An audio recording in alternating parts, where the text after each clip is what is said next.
I don't know why I bring pain to my own world. Life is kind of hard enough. You don't have to add mustard to your fruit. But I decided to take the C70 out with the 800mm 2011 prime.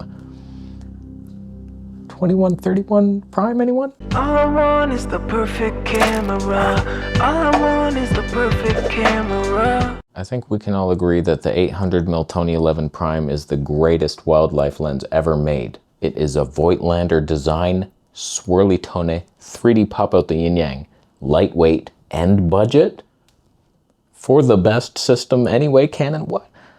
Good autofocus, no downsides, and it's good, except it's not weather sealed, but that's not important. What, you go outside doing wildlife, you're the loser, not me. So what I did, Canon C70, initially I thought this would be hilarious to have a super crop. So it has HD 180 frames per second raw, but it crops into a super 16 size sensor. So it's 2.73 times crop, making that a 2184mm lens. Do you have any idea the pain I went through? Now, to give you an example of what 2184mm looks like, here's the CN Tower from where I was, filming with my phone, wide angle, 23mm roughly, and then boom, punching in to the, wow. That's a prime right there. Side by side, it's a slight zoom in, but you can just crop and post on a smartphone and it'll look basically the same. So it's not even worth using this, just use your phone. Suck it up, buttercup, because the pain was worth it. But first thing we saw was a blackbird. He was pretty close to me. For some reason, like I've got more close shots before. How come I'm not seeing within his brain? Like that's what I don't understand. I don't know, this is a 2000mm prime over here. It's kind of close, but so I moved closer. Look at the claws. Oh, you can see the claw detail. Not on purpose because it was swaying hard and I couldn't hold it steady, but okay, we got some details. A black tongue. That's something Satan would have, I'm sure, but whatever. They're not Satan birds, they're fine. But hot damn, the detail it tells you. Like even though it's HD and it's like a 1-inch sensor, basically, there's a worm cut in half, still trying to escape. But it's not likely, friend. Your life is over. But I tell you, the hell, like even in this very simple shot, it was an absolute nightmare to frame the bird, to find it with a 2000mm prime with no viewfinder. So you're like looking off to the side and you're trying to line it up, and it was so hard. And then once I finally, somehow, by the grace of God, managed to get a bird in my frame, seeing the peaking was not good. It was hard, even though I have everything working in my favor. I had black and white mode with just the peaking on and brightened the monitor up, and it was hell on earth. It took me like 45 minutes to find these birds. They were like pretty close to me. I was like, okay, there's some robins, they're just foraging here. This should be an easy shot, and I'm just trying to line it up. I'm like, where are they? I hadn't even made it into the forest yet. This was just like on my way, and then I saw this robin rudely ripping a worm from our earth. He was just like, come here with me, buddy, does this hurt? It's like, yeah, it really did, like a lot. Everything was so nice and dark. Now I'm blinded by the sun, I'm a vampire, and now what are you gonna do? Something, why are you touching me still? I thought you were here to take me to my new job. My new job is to die. That sucks. How much does it pay? And this was the last shot for a little bit. I finally made it into the forest. I saw a duck because I couldn't get anything in frame. I saw other things, but I was like, I can't find you with this. So I was like, okay, maybe I can see the duck. It's a little noisy. Yeah, there was no light. Tony 11 on a 1-inch sensor. It wasn't playing me any favors, but I decided to switch into 4K 60, which is now a 1096mm lens.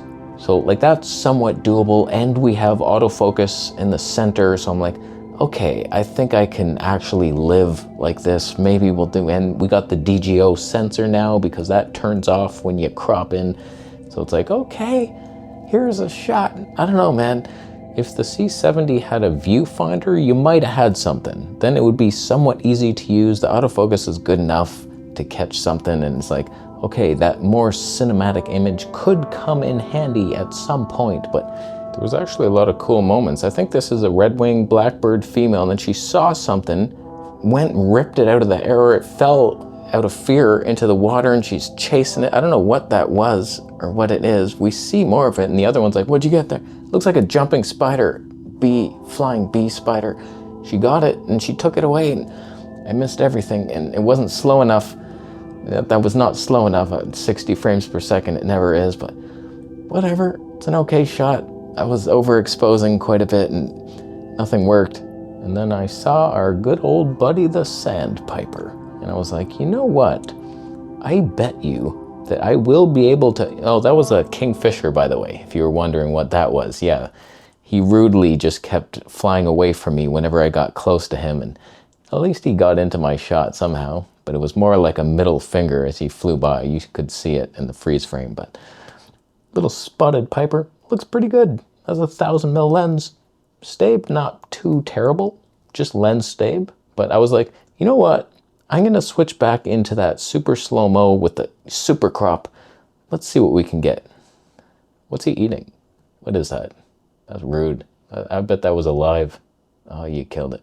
And now we have sand piping action in HD 180 frames.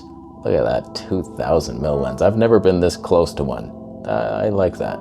I like that times. It was not easy to stabilize at that distance, but to think you're hand holding 2000mm, that's pretty cool. What do they eat? Little things. That doesn't seem like a meal. Not even worth, each bite is like, doesn't even add up to a meal. That's pretty sad, but this is manual focus only in this mode, by the way. That's pain. The whole day was just the worst thing ever, and I'm not sure that the results even made it worth it. Like, there was nothing that I saw that I was like, you know what?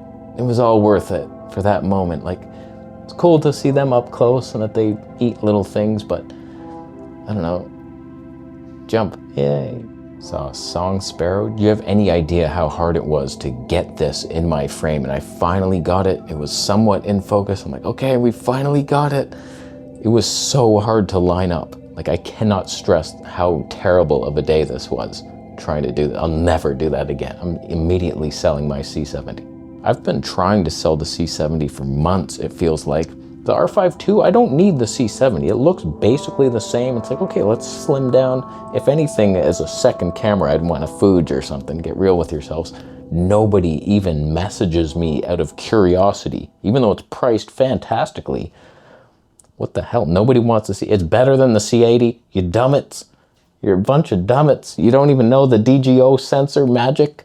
You know, I want the full frame. Speed booster comes with it. You piece of shit. And I'm in Canada, stop. I'll get some comment sometime like, how much, bro? And like, you're in Mississippi or some shit. I'm not shipping it. Calm down. There's a cowbird. We got a brown-headed cowbird. And I kept walking towards him. I was like, okay, we got a shot. That looks different. What is that? Then I kept walking towards him, slightly closer. And it's just such a soft image that unless the lighting is magical, what's the point of this? It's so like, look at, hey, windy cow feathers. That's not bad, but what a terrible day this was. No deers. This was actually the bucket moment. A frickin' grackle with a snail in its mouth. And it was the cinema, come on. Come on now. The backlight, the lighting of it's mysterious, but nice enough. Very dark. He even looked to the other side to get, he might have been in focus. Partly, at least. Oh, his tongue. Or is that the snail trying to get, oh man, and the little bugs flying around trying to get in on the action. That was a good moment. He flew up into a tree and then like dropped the snail. I heard it. And he was like, I don't know if he ever retrieved it, but this was cool. Too bad it was a frickin' 2000mm prime. I couldn't move. Last shot. We got some sparrows on a lawn. They're eating seeds of some sort. I don't know who put them there, but they found them. Did they not? Did they not? Watch this pan focus over there. Not yet. Soon though. Oh, this one came in. He's like, don't worry, I got your back. You didn't miss focus. You were focusing on me. I know, man. So like, then I did it. Watch, it's about to happen. Wow, you saw it. You saw the cinema right there. It's glowy, beautiful. I'll never take this setup out again. They're gonna fly. You wait for it. Like, oh, it's getting windy, fellas. Let's out there. I'm out there. There's a hawk. So that was hell. I'll never be doing that again. R5 II with that lens is a breeze. I don't think, it's hard to compete with that weight for what you're getting and the price. Even though the R5 II is super expensive, you could get by with like an R6 II for very cheap. Even the R8 might be stable enough with that 800mm prime. That'd be some cinema. Full frame, 4K 60, 180 with autofocus. You could do it. So what'd you think of the footage? Was it worth your Bitcoin technology? It wasn't? That's fine. But you're subscribing? You're unsubscribing? That's cool. You're thumbing down the video? Oh, wow. Look at your Mr. Attitude. Woke up on the wrong side of the bed. Why don't you sleep on one of those Japanese futons, you piece of shit? Subscribe, man.